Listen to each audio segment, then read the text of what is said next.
देख रहे हैं एक न्यूज 24 और मैं हूं स्वाति आपके साथ। देश के प्रधानमंत्री नरेंद्र मोदी की सच हुई भविष्यवाणी। आपको बता दें कि लोकसभा चुनाव प्रचार के दौरान पीएम मोदी ने एक इंटरव्यू दिया था, जहां उन्होंने सबसे बड़ी विपक्षी पार्टी कांग्रेस को लेकर एक बड़ी भविष्यवाणी की थी और आखिरकार पीएम मोदी का वो भविष्यवाणी सच भी हुआ है।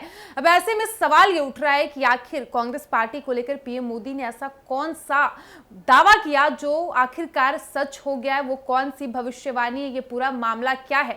तो चलिए हम आपको खबर में विस्तार से बताते हैं। बता दें कि सैम पित्रोदा को एक बार फिर से इंडियन ओवरसीज कांग्रेस का अध्यक्ष नियुक्त किया गया। कांग्रेस अध्यक्ष मल्लिकार्जुन खड़गे ने तत्काल प्रभाव से सैम पित्रोदा को यह जिम्मेदारी सौंपी है। लोकसभा चुनाव प्रचार के दौरान प्रधानमंत्री नरेंद्र मोदी ने एक इंटरव्यू में कहा था कि कांग्रेस पित्रोदा को कुछ दिनों के बाद बहाल कर देगी। अब कांग्रेस ने ऐसा किया है और पीएम मोदी की भविष्यवाणी सच साबित हुई है। लोकसभा चुनाव के दौरान सैम पित्रोदा ने दक्षिण भारतीय लोगों की तुलना अफ्रीकी और पूर्वोत्तर भारतीय लोगों की तुलना चीनी लोगों से कर दी थी। पित्रोदा ने यह भी कहा है कि पश्चिमी भारत के लोग अरब जैसे दिखाई देते हैं, तो वहीं उत्तर में लोग गोरों जैसे दिखते हैं। सैम पित्रोदा के विवादित बयान पर हंगामा मचने के बाद उन्हें इंडियन ओवरसीज कांग्रेस के अध्यक्ष पद से हटा दिया गया था। चुनाव खत्म होने के बाद फिर से उन्हें यह जिम्मेदारी दी गई है।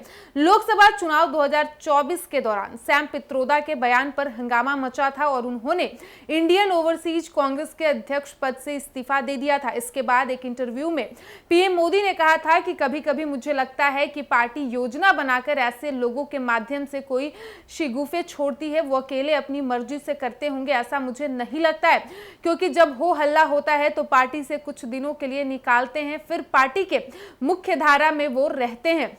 उन्होंने सैम पित्रोदा को अभी इस्तीफा दिला दिया और कुछ दिन बाद फिर उन्हें वही पद देंगे।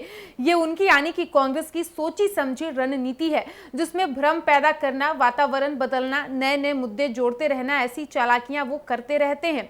भारत के अलग अलग क्षेत्रों के लोगों की तुलना अलग अलग देश के लोगों से करने के अलावा सैम पित्रोदा ने विरासत टैक्स की सलाह भी दी थी।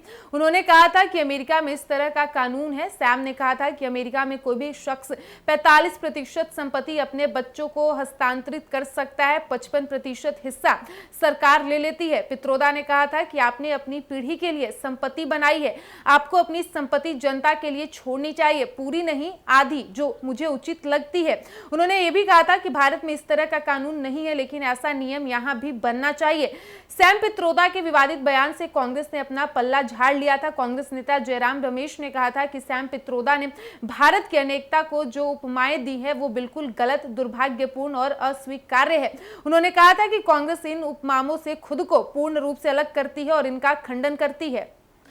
तो जैसा कि आपने सुना, देश के प्रधानमंत्री नरेंद्र मोदी ने कांग्रेस पार्टी को लेकर जो भविष्यवाणी की थी वो आखिरकार सच हुई। दरअसल कांग्रेस के ओवरसीज कांग्रेस के अध्यक्ष सैम पित्रोदा ने लोकसभा चुनाव के दौरान एक बयान दिया था, जिसमें उन्होंने दक्षिण और पूर्वोत्तर भारतीयों की तुलना अफ्रीकी और चीनी से कर दी थी, जिसके बाद विवाद शुरू हो गया था और कांग्रेस पार्टी उस समय उनके बयान से पल्ला झाड़ते हुए उन्हें ओवरसीज कांग्रेस के अध्यक्ष पद से हटा दिया था। लेकिन पीएम मोदी ने एक इंटरव्यू में यह दावा किया था कि जल्द ही कांग्रेस पार्टी सैम पित्रोदा को वो पद दे देगी, क्योंकि कांग्रेस पार्टी की सोची समझी रणनीति है। कांग्रेस पार्टी जानबूझकर इस तरीके से भ्रम फैलाती और आखिर हुआ भी वही। पीएम मोदी का आज भविष्यवाणी वाकई सच साबित हुआ। कांग्रेस पार्टी ने एक बार फिर से ओवरसीज कांग्रेस के अध्यक्ष सैम पित्रोदा को नियुक्त कर दिया है। फिलहाल इस वक्त की खबर में इतना ही और ऐसे ही तमाम खबरों के लिए बने रहिए हमारे साथ। वीडियो पसंद आया हो तो वीडियो को लाइक करें, शेयर करें, साथ ही हमारे यूट्यूब चैनल एक न्यूज 24 को सब्सक्राइब कर ले। यदि आप हमें फेसबुक पर देख पा रहे हैं तो हमारे फेसबुक पेज को भी फॉलो करें। धन्यवाद।